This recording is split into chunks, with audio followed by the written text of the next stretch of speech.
Romeo 1। पौलुस की ओर से जो यीशु मसीह का दास है और प्रेरित होने के लिए बुलाया गया और परमेश्वर के उस सुसमाचार के लिए अलग किया गया है, जिसकी उसने पहले ही से अपने भविष्यद्वक्ताओं के द्वारा पवित्र शास्त्रा में अपने पुत्र हमारे प्रभु यीशु मसीह के विषय में प्रतिज्ञा की थी, जो शरीर के भाव से तो दाऊद के वंश से उत्पन्न हुआ और पवित्रता की आत्मा के भाव से मरे हुओं में से जी उठने के कारण सामर्थ के साथ परमेश्वर का पुत्र ठहरा है, जिसके द्वारा हमें अनुग्रह और प्रेरिताई मिली कि उसके नाम के कारण सब जातियों के लोग विश्वास करके उसकी माने, जिनमें से तुम भी यीशु मसीह के होने के लिए बुलाए गए हो, उन सब के नाम जो रोम में परमेश्वर के प्यारे हैं और पवित्र होने के लिए बुलाए गए हैं। हमारे पिता परमेश्वर और प्रभु यीशु मसीह की ओर से तुम्हें अनुग्रह और शांति मिलती रहे। पहले मैं तुम सब के लिए यीशु मसीह के द्वारा अपने परमेश्वर का धन्यवाद करता हूँ कि तुम्हारे विश्वास की चर्चा सारे जगत में हो रही है। परमेश्वर जिसकी सेवा मैं अपनी आत्मा से उसके पुत्र के सुसमाचार के विषय में करता हूँ, वही मेरा गवाह है कि मैं तुम्हें किस प्रकार लगातार स्मरण करता रहता हूँ और नित्य अपनी प्रार्थनाओं में विनती करता हूँ कि किसी रीति से अब भी तुम्हारे पास आने को मेरी यात्रा परमेश्वर की इच्छा से सफल हो, क्योंकि मैं तुमसे मिलने की लालसा करता हूँ कि मैं तुम्हें कोई आत्मिक वरदान दूं जिससे तुम स्थिर हो जाओ, अर्थात यह कि मैं तुम्हारे बीच में होकर तुम्हारे साथ उस विश्वास के द्वारा जो मुझ में और तुम में है शांति पाऊं। और हे भाइयों, मैं नहीं चाहता कि तुम इससे अनजान रहो कि मैंने बार बार तुम्हारे पास आना चाहा कि जैसा मुझे और अन्य जातियों में फल मिला वैसा ही तुम में भी मिले, परंतु अब तक रुका रहा। मैं यूनानियों और अन्य भाषियों का और बुद्धिमानों और निर्बुद्धियों का कर्जदान हूँ। सो मैं तुम्हें भी जो रोम में रहते हो सुसमाचार सुनाने को भरसक तैयार हूँ, क्योंकि मैं सुसमाचार से नहीं लजाता, इसलिए कि वह हर एक विश्वास करने वाले के लिए, पहले तो यहूदी फिर यूनानी के लिए उद्धार के निमित्त परमेश्वर की सामर्थ है, क्योंकि उसमें परमेश्वर की धार्मिकता विश्वास से और विश्वास के लिए प्रकट होती है, जैसा लिखा है कि विश्वास से धर्मी जन जीवित रहेगा। परमेश्वर का क्रोध तो उन लोगों की सब अभक्ति और अधर्म पर स्वर्ग से प्रकट होता है, जो सत्य को अधर्म से दबाए रखते हैं, इसलिए कि परमेश्वर के विषय में ज्ञान उनके मनों में प्रकट है, क्योंकि परमेश्वर ने उन पर प्रकट किया है। क्योंकि उसके अनदेखे गुण अर्थात उसकी सनातन सामर्थ और परमेश्वरत्व जगत की सृष्टि के समय से उसके कामों के द्वारा देखने में आते हैं, यहाँ तक कि वे निरुत्तर हैं। इस कारण कि परमेश्वर को जानने पर भी उन्होंने परमेश्वर के योग्य बड़ाई और धन्यवाद न किया, परंतु व्यर्थ विचार करने लगे, यहाँ तक कि उनका निर्बुद्धि मन अंधेरा हो गया। वे अपने आप को बुद्धिमान जताकर मूर्ख बन गए और अविनाशी परमेश्वर की महिमा को नाशमान मनुष्य और पक्षियों और चौपायों और रेंगने वाले जंतुओं की मूरत की समानता में बदल डाला। इस कारण परमेश्वर ने उन्हें उनके मन के अभिलाषों के अनुसार अशुद्धता के लिए छोड़ दिया कि वे आपस में अपने शरीरों का अनादर करें, क्योंकि उन्होंने परमेश्वर की सच्चाई को बदलकर झूठ बना डाला और सृष्टि की उपासना और सेवा की, न कि उस सृजनहार की जो सदा धन्य है। आमीन। इसलिए परमेश्वर ने उन्हें नीच कामनाओं के वश में छोड़ दिया, यहाँ तक कि उनकी स्त्रियों ने भी स्वाभाविक व्यवहार को उससे जो स्वभाव के विरुद्ध है बदल डाला। वैसे ही पुरुष भी स्त्रियों के साथ स्वाभाविक व्यवहार छोड़कर आपस में कामातुर होकर जलने लगे, और पुरुषों ने पुरुषों के साथ निर्लज्ज काम करके अपने भ्रम का ठीक फल पाया। और जब उन्होंने परमेश्वर को पहचानना न चाहा, इसलिए परमेश्वर ने भी उन्हें उनके निकम्मे मन पर छोड़ दिया कि वे अनुचित काम करें। सो वे सब प्रकार के अधर्म और दुष्टता और लोभ और बैरभाव से भर गए और डाह और हत्या और झगड़े और छल और ईर्ष्या से भरपूर हो गए और चुगलखोर, बदनाम करने वाले, परमेश्वर के देखने में घृणित, औरों का अनादर करने वाले, अभिमानी, डींगमार, बुरी बुरी बातों के बनाने वाले, माता पिता की आज्ञा न मानने वाले, निर्बुद्धि, विश्वासघाती, मयारहित और निर्दय हो गए। वे तो परमेश्वर की यह विधि जानते हैं कि ऐसे ऐसे काम करने वाले मृत्यु के दंड के योग्य हैं, तो भी न केवल आप ही ऐसे काम करते हैं, वरन करने वालों से प्रसन्न भी होते हैं। रोमियो 2। सो है दोष लगाने वाले, तू कोई क्यों न हो, तू निरुत्तर है, क्योंकि जिस बात में तू दूसरे पर दोष लगाता है उसी बात में अपने आप को भी दोषी ठहराता है, इसलिए कि तू जो दोष लगाता है आप ही वही काम करता है। और हम जानते हैं कि ऐसे ऐसे काम करने वालों पर परमेश्वर की ओर से ठीक ठीक दंड की आज्ञा होती है। और हे मनुष्य, तू जो ऐसे ऐसे काम करने वालों पर दोष लगाता है और आप वे ही काम करता है, क्या यह समझता है कि तू परमेश्वर की दंड की आज्ञा से बच जाएगा? क्या तू उसकी कृपा और सहनशीलता और धीर्य रूपी धन को तुच्छ जानता है? और क्या यह नहीं समझता कि परमेश्वर की कृपा तुझे मन फिराव को सिखाती है? पर अपनी कठोरता और हठीले मन के अनुसार उसके क्रोध के दिन के लिए, जिसमें परमेश्वर का सच्चा न्याय प्रकट होगा, अपने निमित्त क्रोध कमा रहा है। वह हर एक को उसके कामों के अनुसार बदला देगा। जो सुकर्म में स्थिर रहकर महिमा और आदर और अमरता की खोज में है, उन्हें अनंत जीवन देगा। पर जो विवादी हैं और सत्य को नहीं मानते वरन अधर्म को मानते हैं, उन पर क्रोध और कोप पड़ेगा। और क्लेश और संकट हर एक मनुष्य के प्राण पर जो बुरा करता है, पहले यहूदी पर फिर यूनानी पर महिमा और आदर और कल्याण हर एक को मिलेगा जो भला करता है, पहले यहूदी को फिर यूनानी को, क्योंकि परमेश्वर किसी का पक्ष नहीं करता। इसलिए कि जिन्होंने बिना व्यवस्था पाए पाप किया, वे बिना व्यवस्था के नाश भी होंगे, और जिन्होंने व्यवस्था पाकर पाप किया, उनका दंड व्यवस्था के अनुसार होगा।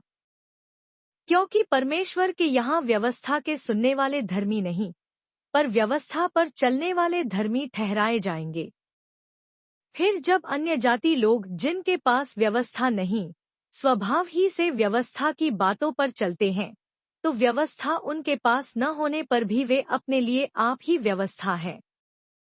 वे व्यवस्था की बातें अपने हृदयों में लिखी हुई दिखने हैं, और उनके विवेक भी गवाही देते हैं, और उनकी चिंताएं परस्पर दोष लगाती या उन्हें निर्दोष ठहराती है। जिस दिन परमेश्वर मेरे सुसमाचार के अनुसार यीशु मसीह के द्वारा मनुष्यों की गुप्त बातों का न्याय करेगा। यदि तू यहूदी कहलाता है और व्यवस्था पर भरोसा रखता है और परमेश्वर के विषय में घमंड करता है और उसकी इच्छा जानता और व्यवस्था की शिक्षा पाकर उत्तम उत्तम बातों को प्रिय जानता है और अपने पर भरोसा रखता है कि मैं अंधों का अगुवा और अंधकार में पड़े हों की ज्योति और बुद्धिहीनों का सिखाने वाला और बालकों का उपदेशक हूँ और ज्ञान और सत्य का नमूना जो व्यवस्था में है मुझे मिला है। सो क्या तू जो औरों को सिखाता है अपने आप को नहीं सिखाता? क्या तू चोरी न करने का उपदेश देता है, आप ही चोरी करता है? तू जो कहता है व्यभिचार न करना, क्या आप ही व्यभिचार करता है? तू जो मूर्तों से घृणा करता है, क्या आप ही मंदिरों को लूटता है?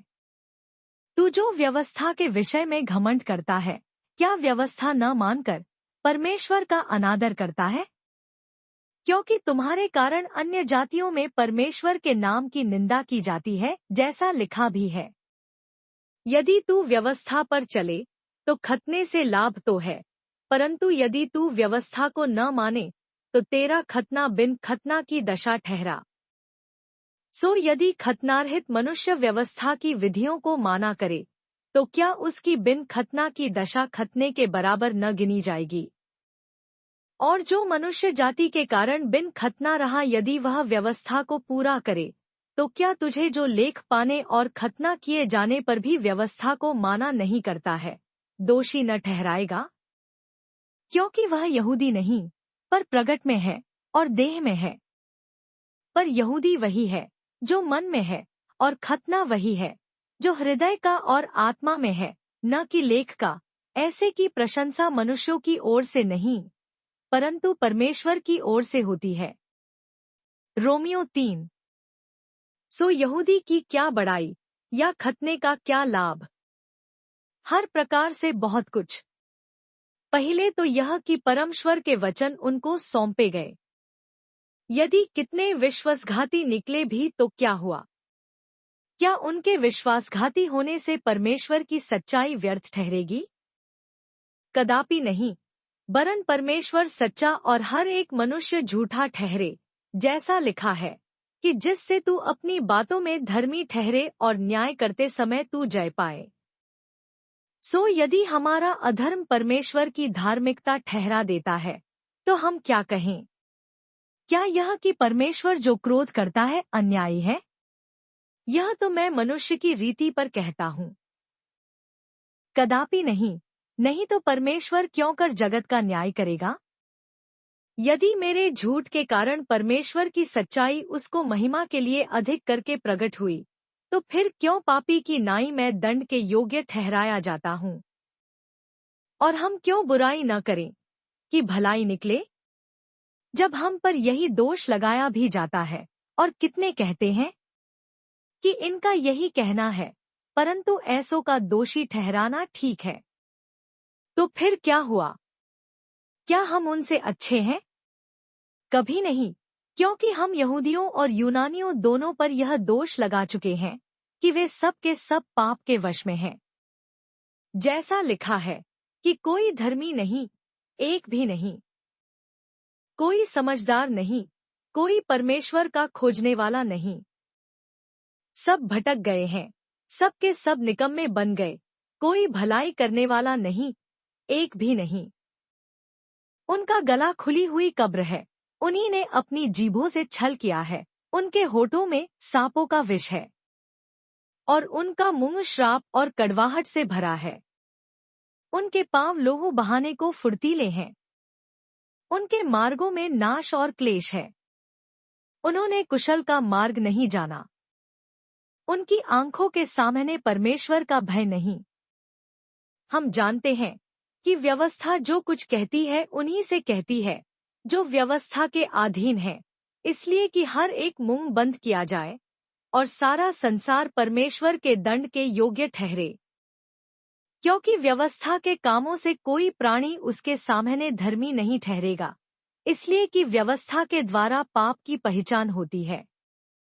पर अब बिना व्यवस्था परमेश्वर की धार्मिकता प्रकट हुई है, जिसकी गवाही व्यवस्था और भविष्यद्वक्ता देते हैं, अर्थात परमेश्वर की वह धार्मिकता जो यीशु मसीह पर विश्वास करने से सब विश्वास करने वालों के लिए है, क्योंकि कुछ भेद नहीं, इसलिए कि सब ने पाप किया है और परमेश्वर की महिमा से रहित है, परंतु उसके अनुग्रह से उस छुटकारे के द्वारा जो मसीह यीशु में है, सेंतमेंत धर्मी ठहराए जाते हैं। उसे परमेश्वर ने उसके लोगों के कारण एक ऐसा प्रायश्चित्त ठहराया जो विश्वास करने से कार्यकारी होता है, कि जो पाप पहले किए गए और जिनकी परमेश्वर ने अपनी सहनशीलता से आनाकानी की, उनके विषय में वह अपनी धार्मिकता प्रकट करे। वरन इसी समय उसकी धार्मिकता प्रकट हो कि जिससे वह आप ही धर्मी ठहरे, और जो यीशु पर विश्वास करे उसका भी धर्मी ठहराने वाला हो। तो घमंड करना कहाँ रहा? उसकी तो जगह ही नहीं। कौन सी व्यवस्था के कारण से? क्या कर्मों की व्यवस्था से? नहीं, वरन विश्वास की व्यवस्था के कारण। इसलिए हम इस परिणाम पर पहुंचते हैं कि मनुष्य व्यवस्था के कामों के बिना विश्वास के द्वारा धर्मी ठहरता है। क्या परमेश्वर केवल यहूदियों ही का है? क्या अन्य जातियों का नहीं? हाँ, अन्य जातियों का भी है, क्योंकि एक ही परमेश्वर है जो खतना वालों को विश्वास से और खतनारहितों को भी विश्वास के द्वारा धर्मी ठहराएगा। तो क्या हम व्यवस्था को विश्वास के द्वारा व्यर्थ ठहराते हैं? कदापि नहीं, वरन व्यवस्था को स्थिर करते हैं। रोमियो 4। सो हम क्या कहें कि हमारे शारीरिक पिता इब्राहिम को क्या प्राप्त हुआ? क्योंकि यदि इब्राहिम कामों से धर्मी ठहराया जाता तो उसे घमंड करने की जगह होती, परंतु परमेश्वर के निकट नहीं। पवित्र शास्त्र क्या कहता है? यह कि इब्राहिम ने परमेश्वर पर विश्वास किया और यह उसके लिए धार्मिकता गिना गया। काम करने वाले की मजदूरी देना दान नहीं, परंतु हक समझा जाता है। परंतु जो काम नहीं करता वरन भक्तिहीन के धर्मी ठहराने वाले पर विश्वास करता है, उसका विश्वास उसके लिए धार्मिकता गिना जाता है। जिसे परमेश्वर बिना कमों के धर्मी ठहराता है, उसे दाऊद भी धन्य कहता है कि धन्य वे हैं जिनके अधर्म क्षमा हुए और जिनके पाप ढांपे गए। धन्य है वह मनुष्य जिसे परमेश्वर पापी न ठहराए। तो यह धन्य कहना क्या खतना वालों ही के लिए है या खतनारहितों के लिए भी? हम यह कहते हैं कि इब्राहिम के लिए उसका विश्वास धार्मिकता गिना गया। तो वह क्यों कर गिना गया? खतने की दशा में या बिना खतने की दशा में? खतने की दशा में नहीं, परंतु बिना खतने की दशा में। और उसने खतने का चिन्ह पाया कि उस विश्वास की धार्मिकता पर छाप हो जाए जो उसने बिना खतने की दशा में रखा था, जिससे वह उन सब का पिता ठहरे जो बिना खतने की दशा में विश्वास करते हैं, और कि वे भी धर्मी ठहरें। और उन खतना किए हुओं का पिता हो जो न केवल खतना किए हुए हैं, परंतु हमारे पिता इब्राहिम के उस विश्वास की लीक पर भी चलते हैं जो उसने बिन खतने की दशा में किया था। क्योंकि यह प्रतिज्ञा कि वह जगत का वारिस होगा न इब्राहिम को न उसके वंश को व्यवस्था के द्वारा दी गई थी, परंतु विश्वास की धार्मिकता के द्वारा मिली। क्योंकि यदि व्यवस्था वाले वारिस हैं, तो विश्वास व्यर्थ और प्रतिज्ञा निष्फल ठहरी। व्यवस्था तो क्रोध उपजाती है, और जहाँ व्यवस्था नहीं वहाँ उसका टालना भी नहीं। इसी कारण वह विश्वास के द्वारा मिलती है कि अनुग्रह की रीति पर हो, कि प्रतिज्ञा सब वंश के लिए दृढ़ हो, न कि केवल उसक लिए जो व्यवस्था वाला है, वरन उनके लिए भी जो इब्राहिम के समान विश्वास वाले हैं। वही तो हम सबका पिता है। जैसा लिखा है कि मैंने तुझे बहुत सी जातियों का पिता ठहराया है, उस परमेश्वर के सामने जिस पर उसने विश्वास किया और जो मरे हुओं को जिलाता है और जो बातें हैं ही नहीं, उनका नाम ऐसा लेता है कि मानो वे हैं। उसने निराशा में भी आशा रखकर विश्वास किया, इसलिए कि उस वचन के अनुसार कि तेरा वंश ऐसा होगा, वह बहुत सी जातियों का पिता हो।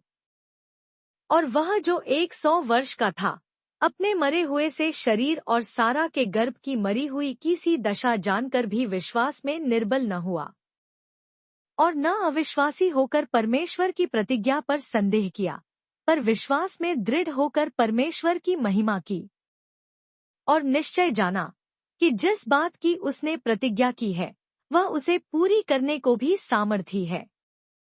इस कारण यह उसके लिए धार्मिकता गिना गया। और यह वचन कि विश्वास उसके लिए धार्मिकता किया गया, न केवल उसी के लिए लिखा गया, वरन हमारे लिए भी, जिनके लिए विश्वास धार्मिकता गिना जाएगा, अर्थात हमारे लिए जो उस पर विश्वास करते हैं जिसने हमारे प्रभु यीशु को मरे हुओं में से जिलाया। वह हमारे अपराधों के लिए पकड़वाया गया और हमारे धर्मी ठहरने के लिए जिलाया भी गया। रोमियो 5 से जब हम विश्वास से धर्मी ठहरे तो अपने प्रभु यीशु मसीह के द्वारा परमेश्वर के साथ मिल रखें, जिसके द्वारा विश्वास के कारण उस अनुग्रह तक जिसमें हम बने हैं हमारी पहुंच भी हुई, और परमेश्वर की महिमा की आशा पर घमंड करें।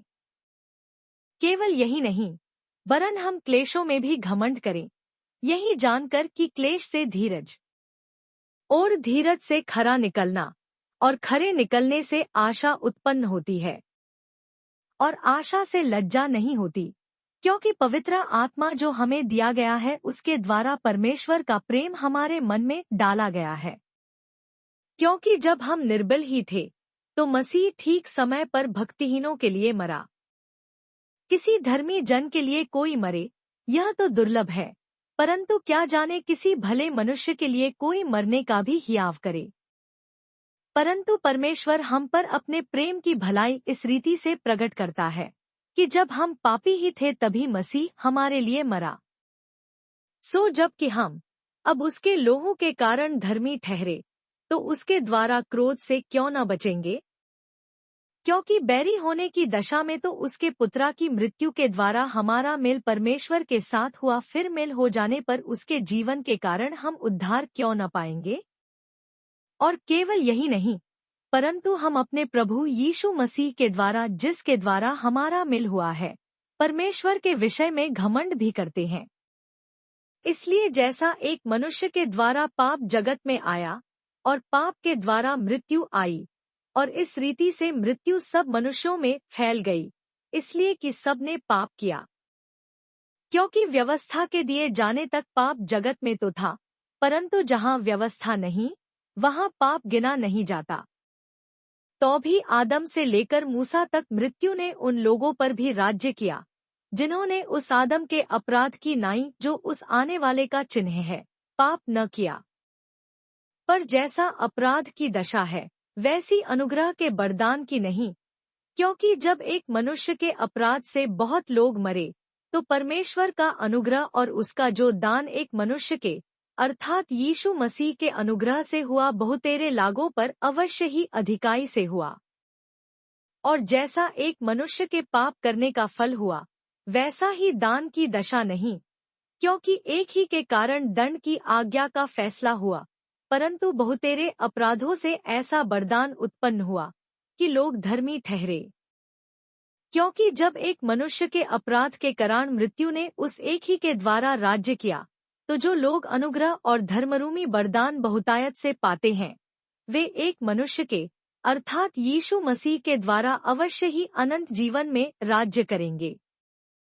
इसलिए जैसा एक अपराध सब मनुष्यों के लिए दंड की आज्ञा का कारण हुआ, वैसा ही एक धर्म का काम भी सब मनुष्यों के लिए जीवन के निमित्त धर्मी ठहराए जाने का कारण हुआ। क्योंकि जैसा एक मनुष्य के आज्ञा न मानने से बहुत लोग पापी ठहरे, वैसे ही एक मनुष्य के आज्ञा मानने से बहुत लोग धर्मी ठहरेंगे। और व्यवस्था बीच में आ गई कि अपराध बहुत हो, परंतु जहाँ पाप बहुत हुआ, वहाँ अनुग्रह उससे भी कहीं अधिक हुआ। कि जैसा पाप ने मृत्यु फैलाते हुए राज्य किया, वैसा ही हमारे प्रभु यीशु मसीह के द्वारा अनुग्रह भी अनंत जीवन के लिए धर्मी ठहराते हुए राज्य करे। रोमियो 6। सो हम क्या कहें? क्या हम पाप करते रहें कि अनुग्रह बहुत हो? कदापि नहीं। हम जब पाप के लिए मर गए तो फिर आगे को उसमें क्यों कर जीवन बिनाएं? क्या तुम नहीं जानते कि हम जितनों ने मसीह यीशु का बपतिस्मा लिया तो उसकी मृत्यु का बपतिस्मा लिया? सो उस मृत्यु का बपतिस्मा पाने से हम उसके साथ गाड़े गए, ताकि जैसे मसीह पिता की महिमा के द्वारा मरे हुओं में से जिलाया गया, वैसे ही हम भी नए जीवन की सी चाल चलें। क्योंकि यदि हम उसकी मृत्यु की समानता में उसके साथ जुट गए हैं, तो निश्चय उसके जी उठने की समानता में भी जुट जाएंगे। क्योंकि हम जानते हैं कि हमारा पुराना मनुष्यत्व उसके साथ क्रूस पर चढ़ाया गया, ताकि पाप का शरीर व्यर्थ हो जाए, ताकि हम आगे को पाप के दासत्व में न रहें। क्योंकि जो मर गया वह पाप से छूटकर धर्मी ठहरा। सो यदि हम मसीह के साथ मर गए, तो हमारा विश्वास यह है कि उसके साथ जिएंगे भी। क्योंकि यह जानते हैं कि मसीह मरे हुओं में से जी उठकर फिर मरने का नहीं, उस पर फिर मृत्यु की प्रभुता नहीं होने की। क्योंकि वह जो मर गया तो पाप के लिए एक ही बार मर गया, परंतु जो जीवित है तो परमेश्वर के लिए जीवित है। ऐसे ही तुम भी अपने आप को पाप के लिए तो मरा, परंतु परमेश्वर के लिए मसीह यीशु में जीवित समझो। इसलिए पाप तुम्हारे मरणहार शरीर में राज्य न करे कि तुम उसकी लालसाओं के अधीन रहो, और न अपने अंगों को अधर्म के हथियार होने के लिए पाप को सौंपो, पर अपने आप को मरे हुओं में से जी उठा हुआ जानकर परमेश्वर को सौंपो और अपने अंगों को धर्म के हथियार होने के लिए परमेश्वर को सौंपो। और तुम पर पाप की प्रभुता न होगी, क्योंकि तुम व्यवस्था के अधीन नहीं वरन अनुग्रह के अधीन हो। तो क्या हुआ? क्या हम इसलिए पाप करें कि हम व्यवस्था के अधीन नहीं वरन अनुग्रह के अधीन हैं? कदापि नहीं।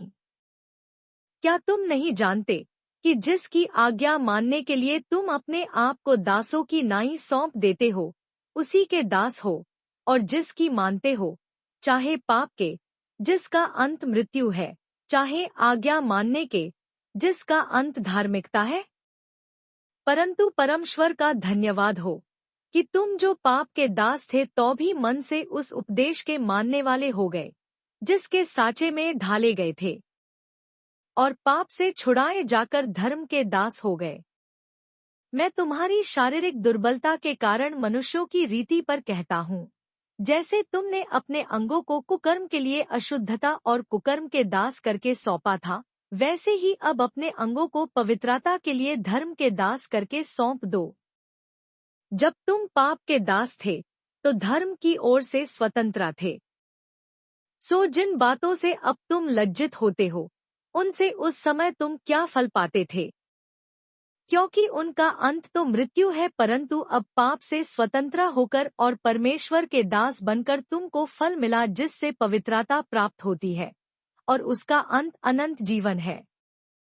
क्योंकि पाप की मजदूरी तो मृत्यु है, परंतु परमेश्वर का वरदान हमारे प्रभु यीशु मसीह में अनंत जीवन है। रोमियो 7। हे भाइयों, क्या तुम नहीं जानते, मैं व्यवस्था के जानने वालों से कहता हूँ कि जब तक मनुष्य जीवित रहता है तब तक उस पर व्यवस्था की प्रभुता रहती है। क्योंकि विवाहिता स्त्री व्यवस्था के अनुसार अपने पति के जीते जी उससे बंधी है, परंतु यदि पति मर जाए तो वह पति की व्यवस्था से छूट गई। सो यदि पति के जीते जी वह किसी दूसरे पुरुष की हो जाए तो व्यभिचारिणी कहलाएगी, परंतु यदि पति मर जाए तो वह उस व्यवस्था से छूट गई, यहाँ तक कि यदि किसी दूसरे पुरुष की हो जाए तो भी व्यभिचारिणी न ठहरेगी। सो हे मेरे भाइयों, तुम भी मसीह की देह के द्वारा व्यवस्था के लिए मरे हुए बन गए कि उस दूसरे के हो जाओ जो मरे हुओं में से जी उठा, ताकि हम परमेश्वर के लिए फल लाएं। क्योंकि जब हम शारीरिक थे तो पापों की अभिलाषाएं जो व्यवस्था के द्वारा थी, मृत्यु का फल उत्पन्न करने के लिए हमारे अंगों में काम करती थी। परंतु जिसके बंधन में हम थे उसके लिए मरकर अब व्यवस्था से ऐसे छूट गए कि लेख की पुरानी रीति पर नहीं वरन आत्मा की नई रीति पर सेवा करते हैं। तो हम क्या कहें? क्या व्यवस्था पाप है?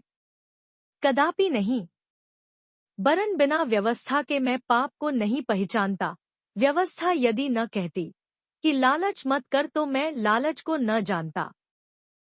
परंतु पाप ने अवसर पाकर आज्ञा के द्वारा मुझ में सब प्रकार का लालच उत्पन्न किया, क्योंकि बिना व्यवस्था के पाप मुर्दा है। मैं तो व्यवस्था बिना पहले जीवित था, परंतु जब आज्ञा आई तो पाप जी गया और मैं मर गया। और वही आज्ञा जो जीवन के लिए थी, मेरे लिए मृत्यु का कारण ठहरी।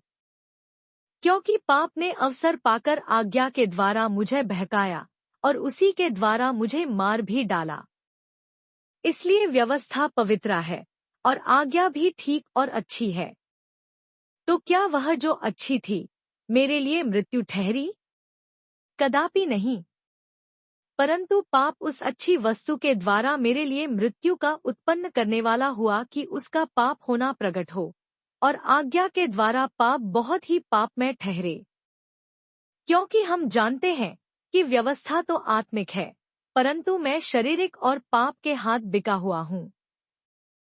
और जो मैं करता हूँ उसको नहीं जानता, क्योंकि जो मैं चाहता हूँ वह नहीं किया करता, परंतु जिससे मुझे घृणा आती है वही करता हूँ। और यदि जो मैं नहीं चाहता वही करता हूँ तो मैं मान लेता हूँ कि व्यवस्था भली है। तो ऐसी दशा में उसका करने वाला मैं नहीं, वरन पाप है जो मुझ में बसा हुआ है। क्योंकि मैं जानता हूँ कि मुझ में अर्थात मेरे शरीर में कोई अच्छी वस्तु वास नहीं करती। इच्छा तो मुझ में है, परंतु भले काम मुझसे बन नहीं पड़ते। क्योंकि जिस अच्छे काम की मैं इच्छा करता हूँ वह तो नहीं करता, परंतु जिस बुराई की इच्छा नहीं करता वही किया करता हूँ। परंतु यदि मैं वही करता हूँ जिसकी इच्छा नहीं करता, तो उसका करने वाला मैं न रहा, परंतु पाप जो मुझ में बसा हुआ है। सो मैं यह व्यवस्था पाता हूँ कि जब भलाई करने की इच्छा करता हूँ तो बुराई मेरे पास आती है।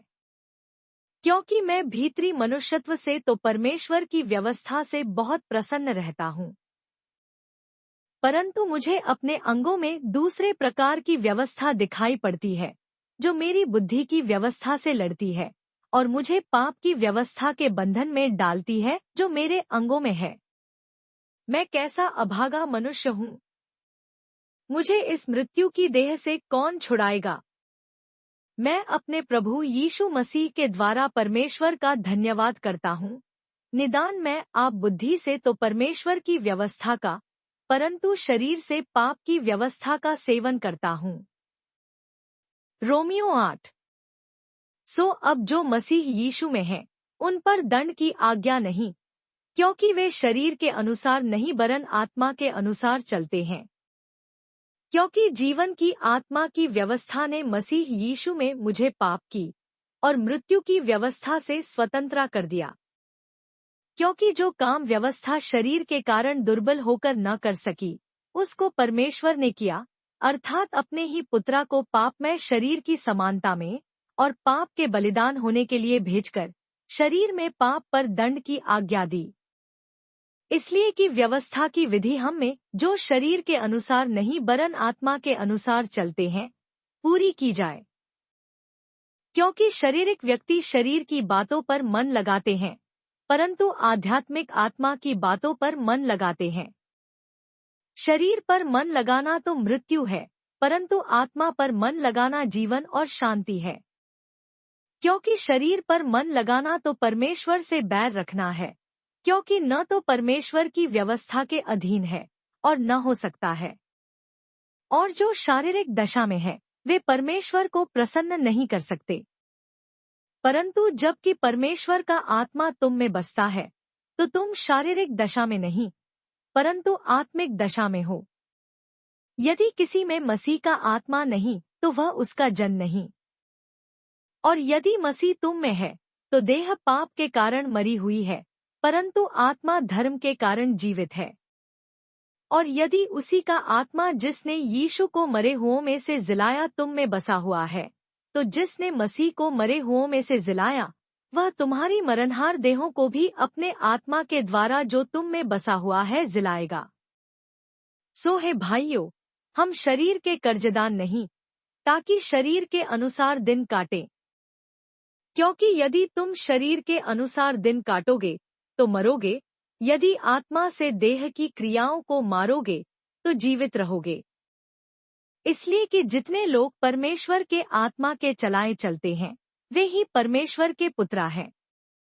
क्योंकि तुमको दासत्व की आत्मा नहीं मिली कि फिर भयभीत हो, परंतु लेपालकपन की आत्मा मिली है, जिससे हम हे अब्बा, हे पिता कहकर पुकारते हैं। आत्मा आप ही हमारी आत्मा के साथ गवाही देता है कि हम परमेश्वर की संतान हैं। और यदि संतान है तो वारिस भी, वरन परमेश्वर के वारिस और मसीह के संगी वारिस हैं, जबकि हम उसके साथ दुख उठाएं कि उसके साथ महिमा भी पाएं। क्योंकि मैं समझता हूँ कि इस समय के दुख और क्लेश उस महिमा के सामने जो हम पर प्रकट होने वाली है कुछ भी नहीं है। क्योंकि सृष्टि बड़ी आशाभरी दृष्टि से परमेश्वर के पुत्रों के प्रकट होने की बाट जोह रही है। क्योंकि सृष्टि अपनी इच्छा से नहीं पर अधीन करने वाले की ओर से व्यर्थता के अधीन इस आशा से की गई कि सृष्टि भी आप ही विनाश के दासत्व से छुटकारा पाकर परमेश्वर की संतानों की महिमा की स्वतंत्रता प्राप्त करेगी। क्योंकि हम जानते हैं कि सारी सृष्टि अब तक मिलकर कहरती और पीड़ाओं में पड़ी तड़पती है। और केवल वही नहीं पर हम भी जिनके पास आत्मा का पहला फल है, आप ही अपने में कहते हैं और लेपालक होने की अर्थात अपनी देह के छुटकारे की बाट जोहते हैं। आशा के द्वारा तो हमारा उद्धार हुआ है, परंतु जिस वस्तु की आशा की जाती है जब वह देखने में आए तो फिर आशा कहाँ रही? क्योंकि जिस वस्तु को कोई देख रहा है उसकी आशा क्या करेगा? परंतु जिस वस्तु को हम नहीं देखते, यदि उसकी आशा रखते हैं तो धीरज से उसकी बाट चाहते भी हैं। इसी रीति से आत्मा भी हमारी दुर्बलता में सहायता करता है, क्योंकि हम नहीं जानते कि प्रार्थना किस रीति से करना चाहिए, परंतु आत्मा आप ही ऐसी आहें भर भरकर जो बयान से बाहर है हमारे लिए विनती करता है। और मनों का जांचने वाला जानता है कि आत्मा की मनसा क्या है, क्योंकि वह पवित्र लोगों के लिए परमेश्वर की इच्छा के अनुसार विनती करता है। और हम जानते हैं कि जो लोग परमेश्वर से प्रेम रखते हैं उनके लिए सब बातें मिलकर भलाई ही को उत्पन्न करती है, अर्थात उन्हीं के लिए जो उसकी इच्छा के अनुसार बुलाए हुए हैं। क्योंकि जिन्हें उसने पहले से जान लिया है उन्हें पहले से ठहराया भी है कि उसके पुत्रा के स्वरूप में हो, ताकि वह बहुत भाइयों में पहिलौठा ठहरे। फिर जिन्हें उनसे पहले से ठहराया उन्हें बुलाया भी, और जिन्हें बुलाया उन्हें धर्मी भी ठहराया है, और जिन्हें धर्मी ठहराया उन्हें महिमा भी दी है। सो हम इन बातों के विषय में क्या कहें? यदि परमेश्वर हमारी ओर है तो हमारा विरोधी कौन हो सकता है? जिसने अपने निज पुत्रा को भी न रख छोड़ा परंतु उसे हम सब के लिए दे दिया, वह उसके साथ हमें और सब कुछ क्यों कर न देगा? परमेश्वर के चुने हुओं पर दोष कौन लगाएगा? परमेश्वर वह है जो उनको धर्मी ठहराने वाला है। फिर कौन है जो दंड की आज्ञा देगा? मसीह वह है जो मर गया वरन मुर्दों में से जी भी उठा और परमेश्वर की दहिती ओर है और हमारे लिए निवेदन भी करता है। कौन हमको मसीह के प्रेम से अलग करेगा? क्या क्लेश या संकट या उपद्रव या अकाल या नंगाई या जोखिम या तलवार? जैसा लिखा है कि तेरे लिए हम दिन भर घात किए जाते हैं, हम वध होने वाली भेड़ों की नाई गिने गए हैं। परंतु इन सब बातों में हम उसके द्वारा जिसने हमसे प्रेम किया है जयवंत से भी बढ़कर हैं। क्योंकि मैं निश्चय जानता हूँ कि न मृत्यु, न जीवन, न स्वर्गदूत, न प्रधानताएं, न वर्तमान, न भविष्य, न सामर्थ, न ऊंचाई, न गहराई और न कोई और सृष्टि हमें परमेश्वर के प्रेम से जो हमारे प्रभु मसीह यीशु में है अलग कर सकेगी। रोमियो 9। मैं मसीह में सच कहता हूँ, झूठ नहीं बोलता, और मेरा विवेक भी पवित्र आत्मा में गवाही देता है कि मुझे बड़ा शोक है और मेरा मन सदा दुखता रहता है, क्योंकि मैं यहाँ तक चाहता था कि अपने भाइयों के लिए जो शरीर के भाव से मेरे कुटुंबी हैं आप ही मसीह से शापित हो जाता। वे इस्राएली हैं और लेपालकपन का हक और महिमा और वाचाएं और व्यवस्था और उपासना और प्रतिज्ञाएं उन्हीं की हैं। पुरखे भी उन्हीं के हैं और मसीह भी शरीर के भाव से उन्हीं में से हुआ, जो सबके ऊपर परम परमेश्वर युगानुयुग धन्य है। आमीन। परंतु यह नहीं कि परमेश्वर का वचन टल गया, इसलिए कि जो इस्राएल के वंश हैं वे सब इस्राएली नहीं, और न इब्राहिम के वंश होने के कारण सब उसकी संतान ठहरे, परंतु लिखा है कि इसहाक ही से तेरा वंश कहलाएगा। अर्थात शरीर की संतान परमेश्वर की संतान नहीं, परंतु प्रतिज्ञा के संतान वंश गिने जाते हैं। क्योंकि प्रतिज्ञा का वचन यह है कि मैं इस समय के अनुसार आऊंगा और सारा के पुत्रा होगा। और केवल यही नहीं, परंतु जब रिबका भी एक से अर्थात हमारे पिता इसहाक से गर्भवती थी और अभी तक न तो बालक जन्मे थे और न उन्होंने कुछ भला या बुरा किया था, कि उसने कहा कि जेठा छुटके का दास होगा, इसलिए कि परमेश्वर की मनसा जो उसके चुन लेने के अनुसार है, कर्मों के कारण नहीं परंतु बुलाने वाले पर बनी रहे। जैसा लिखा है कि मैंने याकूब से प्रेम किया परंतु एसौ को अप्रिय जाना। सो हम क्या कहें? क्या परमेश्वर के यहाँ अन्याय है? कदापि नहीं, क्योंकि वह मूसा से कहता है, मैं जिस किसी पर दया करना चाहूँ उस पर दया करूँगा और जिस किसी पर कृपा करना चाहूँ उसी पर कृपा करूँगा। सो यह न तो चाहने वाले की न दौड़ने वाले की परंतु दया करने वाले परमेश्वर की बात है। क्योंकि पवित्र शास्त्र में फिरौन से कहा गया कि मैंने तुझे इसीलिए खड़ा किया है कि तुझ में अपनी सामर्थ दिखाऊं और मेरे नाम का प्रचार सारी पृथ्वी पर हो। सो वह जिस पर चाहता है उस पर दया करता है और जिसे चाहता है उसे कठोर कर देता है। सो तू मुझसे कहेगा, वह फिर क्यों दोष लगाता है? कौन उसकी इच्छा का सामना करता है? हे मनुष्य, भला तू कौन है जो परमेश्वर का सामना करता है? क्या गढ़ी हुई वस्तु गढ़ने वाले से कह सकती है कि तूने मुझे ऐसा क्यों बनाया है? क्या कुम्हार को मिट्टी पर अधिकार नहीं कि एक ही लौंदे में से एक बर्तन आदर के लिए और दूसरे को अनादर के लिए बनाए? तो इसमें कौन सी अचंभे की बात है कि परमेश्वर ने अपना क्रोध दिखाने और अपनी सामर्थ प्रकट करने की इच्छा से क्रोध के बर्तनों की जो विनाश के लिए तैयार किए गए थे बड़े धीरज से सही, और दया के बर्तनों पर जिन्हें उसने महिमा के लिए पहले से तैयार किया अपने महिमा के धन को प्रकट करने की इच्छा की, अर्थात हम पर जिन्हें उसने न केवल यहूदियों में से वरन अन्य जातियों में से भी बुलाया। जैसा वह होशे की पुस्तक में भी कहता है कि जो मेरी प्रजा न थी उन्हें मैं अपनी प्रजा कहूँगा और जो प्रिया न थी उसे प्रिया कहूँगा। और ऐसा होगा कि जिस जगह में उनसे यह कहा गया था कि तुम मेरी प्रजा नहीं हो, उसी जगह वे जीवते परमेश्वर की संतान कहलाएंगे। और यशाया इस्राएल के विषय में पुकार कर कहता है कि चाहे इस्राएल की संतानों की गिनती समुद्र के बालू के बराबर हो तो भी उनमें से थोड़े ही बचेंगे, क्योंकि प्रभु अपना वचन पृथ्वी पर पूरा करके धार्मिकता से शीघ्र उसे सिद्ध करेगा। जैसा यशाया ने पहले भी कहा था कि यदि सेनाओं का प्रभु हमारे लिए कुछ वंश न छोड़ता तो हम सदोम की नाई हो जाते और अमोरा के सरीखे ठहरते। सो हम क्या कहें? यह कि अन्य जातियों ने जो धार्मिकता की खोज नहीं करते थे धार्मिकता प्राप्त की, अर्थात उस धार्मिकता को जो विश्वास से है, परंतु इस्राएली जो धर्म की व्यवस्था की खोज करते हुए उस व्यवस्था तक नहीं पहुँचे। किस लिए? इसलिए कि वे विश्वास से नहीं परंतु मानव कर्मों से उसकी खोज करते थे। उन्होंने उस ठोकर के पत्थर पर ठोकर खाई।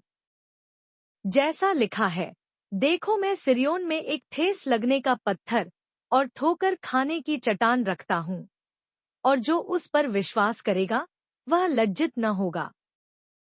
रोमियो 10। हे भाइयों, मेरे मन की अभिलाषा और उनके लिए परमेश्वर से मेरी प्रार्थना है कि वे उद्धार पाएं, क्योंकि मैं उनकी गवाही देता हूँ कि उनको परमेश्वर के लिए धुन रहती है परंतु बुद्धिमानी के साथ नहीं, क्योंकि वे परमेश्वर की धार्मिकता से अनजान होकर और अपनी धार्मिकता स्थापन करने का यत्न करके परमेश्वर की धार्मिकता के अधीन न हुए। क्योंकि हर एक विश्वास करने वाले के लिए धार्मिकता के निमित्त मसीह व्यवस्था का अंत है। क्योंकि मूसा ने यह लिखा है कि जो मनुष्य उस धार्मिकता पर जो व्यवस्था से है चलता है वह इसी कारण जीवित रहेगा, परंतु जो धार्मिकता विश्वास से है वह यूँ कहती है कि तू अपने मन में यह न कहना कि स्वर्ग पर कौन चढ़ेगा, अर्थात मसीह को उतार लाने के लिए, या गहराव में कौन उतरेगा, अर्थात मसीह को मरे हुओं में से जिलाकर ऊपर लाने के लिए, परंतु क्या कहती है यह कि वचन तेरे निकट है, तेरे मुंह में और तेरे मन में है। यह वही विश्वास का वचन है जो हम प्रचार करते हैं कि यदि तू अपने मुंह से यीशु को प्रभु जानकर अंगीकार करे और अपने मन से विश्वास करे कि परमेश्वर ने उसे मरे हुओं में से जिलाया तो तू निश्चय उद्धार पाएगा। क्योंकि धार्मिकता के लिए मन से विश्वास किया जाता है और उद्धार के लिए मुंह से अंगीकार किया जाता है। क्योंकि पवित्र शास्त्र यह कहता है कि जो कोई उस पर विश्वास करेगा वह लज्जित न होगा। यहूदियों और यूनानियों में कुछ भेद नहीं, इसलिए कि वह सबका प्रभु है और अपने सब नाम लेने वालों के लिए उदार है। क्योंकि जो कोई प्रभु का नाम लेगा वह उद्धार पाएगा। फिर जिस पर उन्होंने विश्वास नहीं किया वे उसका नाम क्यों कर लें? और जिसकी नहीं सुनी उस पर क्यों कर विश्वास करें? और प्रचारक बिना क्यों कर सुने? और यदि भेजे न जाएं तो क्यों कर प्रचार करें? जैसा लिखा है कि उनके पाँव क्या ही सुहावने हैं जो अच्छी बातों का सुसमाचार सुनाते हैं। परंतु सबने उस सुसमाचार पर कान न लगाया। यशायाह कहता है कि हे प्रभु, किसने हमारे समाचार की प्रतीति की है? सो विश्वास सुनने से और सुनना मसीह के वचन से होता है। परंतु मैं कहता हूँ, क्या उन्होंने नहीं सुना? सुना तो सही, क्योंकि लिखा है कि उनके स्वर सारी पृथ्वी पर और उनके वचन जगत की छोर तक पहुंच गए हैं। फिर मैं कहता हूँ, क्या इस्राएली नहीं जानते थे? पहले तो मूसा कहता है कि मैं उनके द्वारा जो जाति नहीं, तुम्हारे मन में जलन उपजाऊंगा, मैं एक मूढ़ जाति के द्वारा तुम्हें रिस दिलाऊंगा। फिर यशायाह बड़े हियाव के साथ कहता है कि जो मुझे नहीं ढूंढते थे उन्होंने मुझे पा लिया, और जो मुझे पूछते भी न थे उन पर मैं प्रकट हो गया। परंतु इस्राएल के विषय में वह यह कहता है कि मैं सारे दिन अपने हाथ एक आज्ञा न मानने वाली और विवाद करने वाली प्रजा की ओर पसारे रहा। रोमियो 11। इसलिए मैं कहता हूँ, क्या परमेश्वर ने अपनी प्रजा को त्याग दिया? कदापि नहीं। मैं भी तो इस्राएली हूँ, इब्राहिम के वंश और बिन्यामीन के गोत्रा में से हूँ। परमेश्वर ने अपनी उस प्रजा को नहीं त्यागा जिसे उसने पहले ही से जाना। क्या तुम नहीं जानते कि पवित्र शास्त्र एलिय्याह की कथा में क्या कहता है कि वह इस्राएल के विरोध में परमेश्वर से विनती करता है कि हे प्रभु, उन्होंने तेरे भविष्यद्वक्ताओं को घात किया और तेरी वेदियों को ढा दिया है, और मैं ही अकेला बच रहा हूँ, और वे मेरे प्राण के भी खोजी हैं। परंतु परमेश्वर से उसे क्या उत्तर मिला कि मैंने अपने लिए 7,000 पुरुषों को रख छोड़ा है जिन्होंने बाल के आग घुटने नहीं टेके हैं। सो इसी रीति से इस समय भी अनुग्रह से चुने हुए कितने लोग बाकी हैं। यदि यह अनुग्रह से हुआ है तो फिर कर्मों से नहीं, नहीं तो अनुग्रह फिर अनुग्रह नहीं रहा। सो परिणाम क्या हुआ?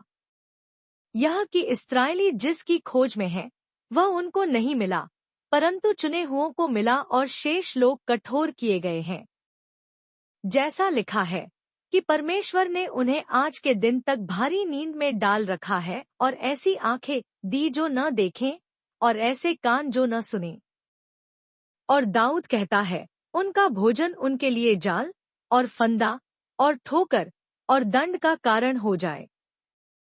उनकी आंखों पर अंधेरा छा जाए ताकि न देखें, और तू सदा उनकी पीठ को झुकाए रख। सो मैं कहता हूँ, क्या उन्होंने इसलिए ठोकर खाई कि गिर पड़े? कदापि नहीं, परंतु उनके गिरने के कारण अन्यजातियों को उद्धार मिला कि उन्हें जलन हो। सो यदि उनका गिरना जगत के लिए धन और उनकी घटी अन्य जातियों के लिए संपत्ति का कारण हुआ, तो उनकी भरपूरी से कितना न होगा। मैं तुम अन्य जातियों से यह बातें कहता हूँ, जबकि मैं अन्य जातियों के लिए प्रेरित हूँ, तो मैं अपनी सेवा की बड़ाई करता हूँ, ताकि किसी रीति से मैं अपने कुटुंबियों से जलन करवाकर उनमें से कई एक का उद्धार कराऊं। क्योंकि जबकि उनका त्याग दिया जाना जगत के मिलाप का कारण हुआ, तो क्या उनका ग्रहण किया जाना मरे हुओं में से जी उठने के बराबर न होगा? जब भेंट का पहला पेड़ा पवित्र ठहरा, तो पूरा गुंधा हुआ आटा भी पवित्र है, और जब जड़ पवित्र ठहरी, तो डालियां भी ऐसी ही हैं। और यदि कई एक डाली तोड़ दी गई, और तू जंगली जलपाई होकर उनमें साटा गया, और जलपाई की जड़ की चिकनाई का भागी हुआ है। तो डालियों पर घमंड न करना, और यदि तू घमंड करे तो जान रख कि तू जड़ को नहीं, परंतु जड़ तुझे संभालती है। फिर तू कहेगा, डालियां इसलिए तोड़ी गई कि मैं साटा जाऊं। भला वे तो अविश्वास के कारण तोड़ी गई, परंतु तू विश्वास से बना रहता है, इसलिए अभिमानी न हो, परंतु भय कर। क्योंकि जब परमेश्वर ने स्वाभाविक डालियां न छोड़ी, तो तुझे भी न छोड़ेगा। इसलिए परमेश्वर की कृपा और कड़ाई को देख। जो गिर गए उन पर कड़ाई, परंतु तुझ पर कृपा, यदि तू उसमें बना रहे, नहीं तो तू भी काट डाला जाएगा। और वे भी यदि अविश्वास में न रहें, तो साटे जाएंगे, क्योंकि परमेश्वर उन्हें फिर साट सकता है।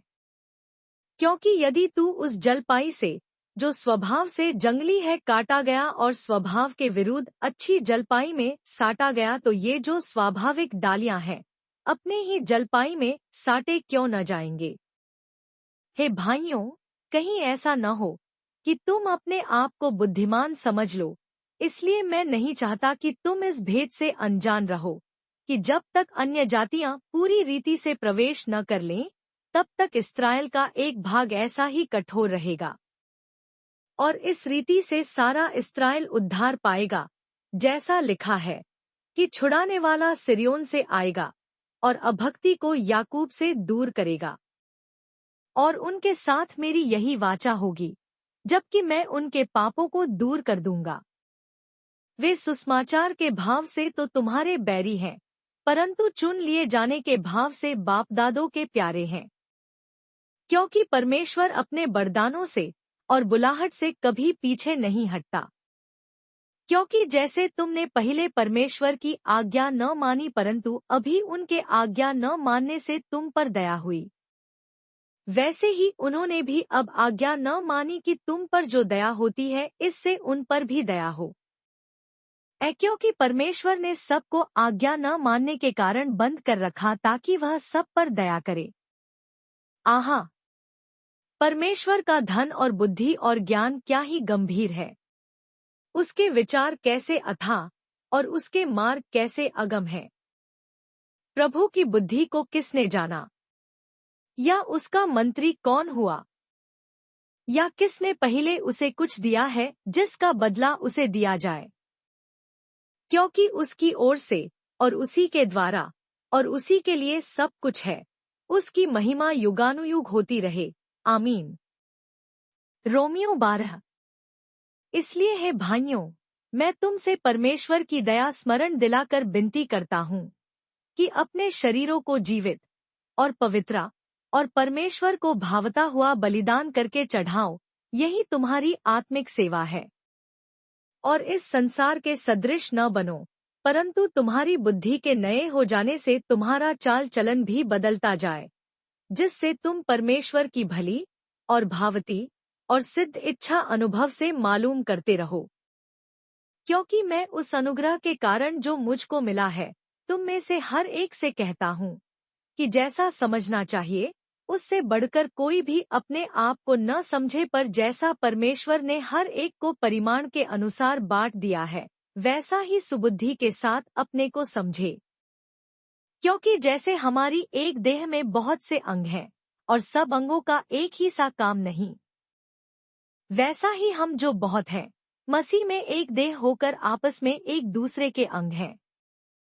और जबकि उस अनुग्रह के अनुसार जो हमें दिया गया है, हमें भिन्न भिन्न वरदान मिले हैं, तो जिसको भविष्यद्वाणी का दान मिला हो, वह विश्वास के परिमाण के अनुसार भविष्यद्वाणी करे। यदि सेवा करने का दान मिला हो, तो सेवा में लगा रहे। यदि कोई सिखाने वाला हो, तो सिखाने में लगा रहे। जो उपदेशक हो, वह उपदेश देने में लगा रहे। दान देने वाला उदारता से दे। जो अगुवाई करे, वह उत्साह से करे। जो दया करे, वह हर्ष से करे। प्रेम निष्कपट हो, बुराई से घृणा करो, भलाई में लगे रहो। भाईचारे के प्रेम से एक दूसरे पर माया रखो, परस्पर आदर करने में एक दूसरे से बढ़ चलो। प्रयत्न करने में आलसी न हो, आत्मिक उन्माद में भरो रहो, प्रभु की सेवा करते रहो। आशा में आनंदित रहो, क्लेश में स्थिर रहो, प्रार्थना में नित्य लगे रहो। पवित्र लोगों को जो कुछ अवश्य हो, उसमें उनकी सहायता करो, पौनाई करने में लगे रहो। अपने सताने वालों को आशीष दो श्राप न दो। आनंद करने वालों के साथ आनंद करो और रोने वालों के साथ रो। आपस में एक सा मन रखो, अभिमानी न हो, परंतु दीनों के साथ संगति रखो, अपनी दृष्टि में बुद्धिमान न हो। बुराई के बदले किसी से बुराई न करो, जो बातें सब लोगों के निकट भली हैं, उनकी चिंता किया करो। जहां तक हो सके, तुम अपने भरसक सब मनुष्यों के साथ मेल मिलाप रखो। हे प्रियो, अपना पलटा न लेना, परंतु क्रोध को अवसर दो, क्योंकि लिखा है, पलटा लेना मेरा काम है, प्रभु कहता है मैं ही बदला दूंगा। परंतु यदि तेरा बैरी भूखा हो तो उसे खाना खिला, यदि प्यासा हो तो उसे पानी पिला, क्योंकि ऐसा करने से तू उसके सिर पर आग के अंगारों का ढेर लगाएगा। बुराई से न हारो, परंतु भलाई से बुराई का जीत लो। रोमियो 13। हर एक व्यक्ति प्रधान अधिकारियों के अधीन रहे, क्योंकि कोई अधिकार ऐसा नहीं जो परमेश्वर की ओर से न हो, और जो अधिकार हैं वे परमेश्वर के ठहराए हुए हैं। इससे जो कोई अधिकार का विरोध करता है वह परमेश्वर की विधि का सामना करता है, और सामना करने वाले दंड पाएंगे। क्योंकि हाकिम अच्छे काम के नहीं, परंतु बुरे काम के लिए डर का कारण है। सो यदि तू हाकिम से निडर रहना चाहता है तो अच्छा काम कर, और उसकी ओर से तेरी सराहना होगी, क्योंकि वह तेरी भलाई के लिए परमेश्वर का सेवक है। परंतु यदि तू बुराई करे तो डर, क्योंकि वह तलवार व्यर्थ लिए हुए नहीं, और परमेश्वर का सेवक है, कि उसके क्रोध के अनुसार बुरे काम करने वाले को दंड दे। इसलिए अधीन रहना न केवल उस क्रोध से परंतु डर से अवश्य है, वरन विवेक भी यही गवाही देता है।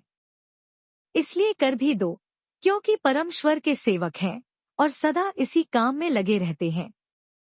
इसलिए हर एक का हक चुकाया करो, जिस कर चाहिए उसे कर दो, जिसे महसूल चाहिए उसे महसूल दो, जिससे डरना चाहिए उससे डरो, जिसका आदर करना चाहिए उसका आदर करो। आपस के प्रेम से छोड़ और किसी बात में किसी के कर्जदान न हो, क्योंकि जो दूसरे से प्रेम रखता है उसी ने व्यवस्था पूरी की है। क्योंकि यह कि व्यभिचार न करना, हत्या न करना, चोरी न करना, लालच न करना, और इनको छोड़ और कोई भी आज्ञा हो तो सबका सारांश इस बात में पाया जाता है कि अपने पड़ोसी से अपने समान प्रेम रख। प्रेम पड़ोसी की कुछ बुराई नहीं करता, इसलिए प्रेम रखना व्यवस्था को पूरा करना है।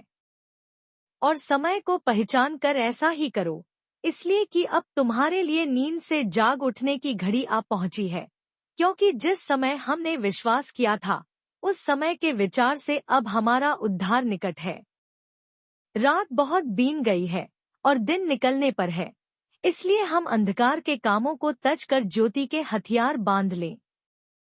जैसा दिन को सोहता है वैसा ही हम सीधी चाल चलें, न कि लीला क्रीड़ा और पियक्कड़पन, न व्यभिचार और लुचपन में, और न झगड़े और डाह में, वरन प्रभु यीशु मसीह को पहन लो और शरीर के अभिलाषों को पूरा करने का उपाय न करो। रोमियो 14। जो विश्वास के निर्बल है उसे अपनी संगति में ले लो, परंतु उसी शंकाओं पर विवाद करने के लिए नहीं। क्योंकि एक को विश्वास है कि सब कुछ खाना उचित है, परंतु जो विश्वास में निर्बल है वह साग पात ही खाता है। और खाने वाला न खाने वाले को तुच्छ न जाने, और न खाने वाला खाने वाले पर दोष न लगाए, क्योंकि परमेश्वर ने उसे ग्रहण किया है। तू कौन है जो दूसरे के सेवक पर दोष लगाता है? उसक स्थिर रहता या गिर जाना उसके स्वामी ही से संबंध रखता है, वरन वह स्थिर ही कर दिया जाएगा, क्योंकि प्रभु उसे स्थिर रख सकता है। कोई तो एक दिन को दूसरे से बढ़कर जानता है, और कोई सब दिन एक सा जानता है। हर एक अपने ही मन में निश्चय कर ले। जो किसी दिन को मानता है वह प्रभु के लिए मानता है, जो खाता है वह प्रभु के लिए खाता है, क्योंकि परमेश्वर का धन्यवाद करता है। और जा नहीं खाता वह प्रभु के लिए नहीं खाता और परमेश्वर का धन्यवाद करता है। क्योंकि हम में से न तो कोई अपने लिए जीता है और न कोई अपने लिए मरता है। क्योंकि यदि हम जीवित हैं तो प्रभु के लिए जीवित हैं, और यदि मरते हैं तो प्रभु के लिए मरते हैं। सो हम जिए या मरें, हम प्रभु ही के हैं। क्योंकि मसीह इसीलिए मरा और जी भी उठा कि वह मरे हुओं और जीव तो दोनों का प्रभु हो। तू अपने भाई पर क्यों दोष लगाता है? या तू फिर क्यों अपने भाई को तुच्छ जानता है? हम सब के सब परमेश्वर के न्याय सिंहासन के सामने खड़े होंगे। क्योंकि लिखा है कि प्रभु कहता है, मेरे जीवन की सौगंध की हर एक घुटना मेरे सामने टिकेगा और हर एक जीभ परमेश्वर को अंगीकार करेगा। सो हम में से हर एक परमेश्वर को अपना अपना लेखा देगा। सो आगे को हम एक दूसरे पर दोष न लगाएं, पर तुम यही ठान लो कि कोई अपने भाई के सामने ठेस या ठोकर खाने का कारण न रखे। मैं जानता हूँ और प्रभु यीशु से मुझे निश्चय हुआ है कि कोई वस्तु अपने आप से अशुद्ध नहीं, परंतु जो उसको अशुद्ध समझता है उसके लिए अशुद्ध है। यदि तेरा भाई तेरे भोजन के कारण उदास होता है तो फिर तू प्रेम की रीति से नहीं चलता। जिसके लिए मसीह मरा उसको तू अपने भोजन के द्वारा नाश न कर। अब तुम्हारी भलाई की निंदा न होने पाए, क्योंकि परमेश्वर का राज्य खाना पीना नहीं, परंतु धर्म और मिलाप और वह आनंद है जो पवित्र आत्मा से होता है। और जो कोई इस रीति से मसीह की सेवा करता है वह परमेश्वर को भाता है और मनुष्यों में ग्रहण योग्य ठहरता है। इसलिए हम उन बातों का प्रयत्न करें जिनसे मेल मिलाप और एक दूसरे का सुधार हो। भोजन के लिए परमेश्वर का काम न बिगाड़। सब कुछ शुद्ध तो है, परंतु उस मनुष्य के लिए बुरा है जिसको उसके भोजन करने से ठोकर लगती है। भला तो यह है कि तू न मांस खाए और न दाख रस पिए, न और कुछ ऐसा करे जिससे तेरा भाई ठोकर खाए। तेरा जो विश्वास हो उसे परमेश्वर के सामने अपने ही मन में रख। धन्य है वह जो उस बात में जिस वह ठीक समझता है अपने आप को दोषी नहीं ठहराता, परंतु जो संदेह करके खाता है वह दंड के योग्य ठहर चुका, क्योंकि वह निश्चय धारणा से नहीं खाता, और जो कुछ विश्वास से नहीं वह पाप है। रोमियो 15। निदान हम बलवानों को चाहिए कि निर्बलों की निर्बलताओं को सहें, न कि अपने आप को प्रसन्न करें। हम में से हर एक अपने पड़ोसी को उसकी भलाई के लिए सुधारने के निमित्त प्रसन्न करे, क्योंकि मसीह ने अपने आप को प्रसन्न नहीं किया, पर जैसा लिखा है कि तेरे निंदकों की निंदा मुझ पर आ पड़ी। जितनी बातें पहले से लिखी गईं, वे हमारी ही शिक्षा के लिए लिखी गई हैं कि हम धीरज और पवित्र शास्त्रा की शांति के द्वारा आशा रखें। और धीरज और शांति का दाता परमेश्वर तुम्हें यह वरदान दे कि मसीह यीशु के अनुसार आपस में एक मन रहो, ताकि तुम एक मन और एक मुंह होकर हमारे प्रभु यीशु मसीह की पिता परमेश्वर की बड़ाई करो। इसलिए जैसा मसीह ने भी परमेश्वर की महिमा के लिए तुम्हें ग्रहण किया है, वैसे ही तुम भी एक दूसरे को ग्रहण करो। मैं कहता हूँ कि जो प्रतिज्ञाएं बाप दादों को दी गई थी उन्हें दृढ़ करने के लिए मसीह परमेश्वर की सच्चाई का प्रमाण देने के लिए खतना किए हुए लोगों का सेवक बना। और अन्य जाति भी दया के कारण परमेश्वर की बड़ाई करें, जैसा लिखा है कि इसलिए मैं जाति जाति में तेरा धन्यवाद करूंगा और तेरे नाम के भजन गाऊंगा। फिर कहा है, हे जाति जाति के सब लोगों, उसकी प्रजा के साथ आनंद करो। और फिर हे जाति जाति के सब लागो, प्रभु की स्तुति करो। और हे राज्य राज्य के सब लोगों, उसे सराहो। और फिर यशायाह कहता है कि यिशै की एक जड़ प्रकट होगी और अन्य जातियों का हाकिम होने के लिए एक उठेगा, उस पर अन्य जातियां आशा रखेंगी। सो परमेश्वर जो आशा का दाता है तुम्हें विश्वास करने में सब प्रकार के आनंद और शांति से परिपूर्ण करे, कि पवित्र आत्मा की सामर्थ से तुम्हारी आशा बढ़ती जाए। हे मेरे भाइयों, मैं आप भी तुम्हारे विषय में निश्चय जानता हूँ कि तुम भी आप ही भलाई से भरे और ईश्वरीय ज्ञान से भरपूर हो और एक दूसरे को चिता सकते हो। तो भी मैंने कहीं कहीं याद दिलाने के लिए तुम्हें जो बहुत हियाव करके लिखा, यह उस अनुग्रह के कारण हुआ जो परमेश्वर ने मुझे दिया है, कि मैं अन्य जातियों के लिए मसीह यीशु का सेवक होकर परमेश्वर के सुसमाचार की सेवा याजक की नाई करूं, जिससे अन्य जातियों का मानो चढ़ाया जाना पवित्र आत्मा से पवित्र बनकर ग्रहण किया जाए। सो उन बातों के विषय में जो परमेश्वर से संबंध रखती हैं, मैं मसीह यीशु में बड़ाई कर सकता हूँ, क्योंकि उन बातों को छोड़ मुझे और किसी बात के विषय में कहने का हियाव नहीं, जो मसीह ने अन्य जातियों की अधीनता के लिए वचन और कर्म और चिन्हों और अद्भुत कामों की सामर्थ्य से और पवित्र आत्मा की सामर्थ्य से मेरे ही द्वारा किए, यहाँ तक कि मैंने यरूशलेम से लेकर चारों ओर इल्लुरिकुस तक मसीह के सुसमाचार का पूरा पूरा प्रचार किया। पर मेरे मन की उमंग यह है कि जहाँ जहाँ मसीह का नाम नहीं लिया गया वहीं सुसमाचार सुनाऊं। ऐसा न हो कि जिन्हें उसका सुसमाचार नहीं पहुंचा वे ही देखेंगे और जिन्होंने नहीं सुना वे ही समझेंगे। परंतु जैसा लिखा है वैसा ही हो कि जिन्हें उसका सुसमाचार नहीं पहुंचा वे ही देखेंगे और जिन्होंने नहीं सुना वे ही समझेंगे। इसीलिए मैं तुम्हारे पास आने से बार बार रुका रहा, परंतु अब मुझे इन देशों में और जगह नहीं रही और बहुत वर्षों से मुझे तुम्हारे पास आने की लालसा है। इसलिए जब इस्पानिया को जाऊंगा तो तुम्हारे पास होता हुआ जाऊंगा, क्योंकि मुझे आशा है कि उस यात्रा में तुमसे भेंट करूं, और जब तुम्हारी संगति से मेरा जी कुछ भर जाए तो तुम मुझे कुछ दूर आगे पहुंचा दो। परंतु अभी तो पवित्र लोगों की सेवा करने के लिए यरूशलेम को जाता हूँ, क्योंकि मकिदुनिया और अख्या के लोगों को यह अच्छा लगा कि यरूशलेम के पवित्र लोगों के कंगालों के लिए कुछ चंदा करें। अच्छा तो लगा, परंतु वे उनके कर्जदार भी हैं, क्योंकि यदि अन्य जाति उनकी आत्मिक बातों में भागी हुए तो उन्हें भी उचित है कि शारीरिक बातों में उनकी सेवा करें। सो मैं यह काम पूरा करके और उनको यह चंदा सौंपकर तुम्हारे पास होता हुआ इस्पानिया को जाऊंगा। और मैं जानता हूँ कि जब मैं तुम्हारे पास आऊंगा तो मसीह की पूरी आशीष के साथ आऊंगा।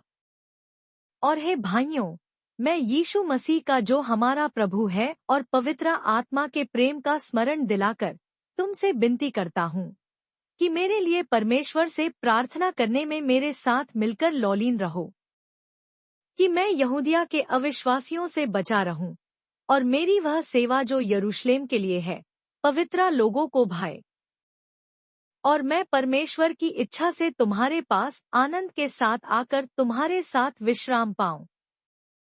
शांति का परमेश्वर तुम सब के साथ रहे। आमीन। रोमियो 16।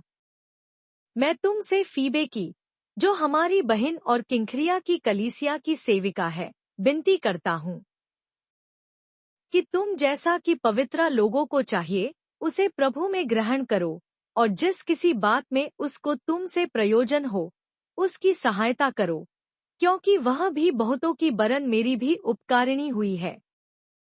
प्रिस्का और अक्विला को भी यीशु में मेरे सहकर्मी हैं, नमस्कार।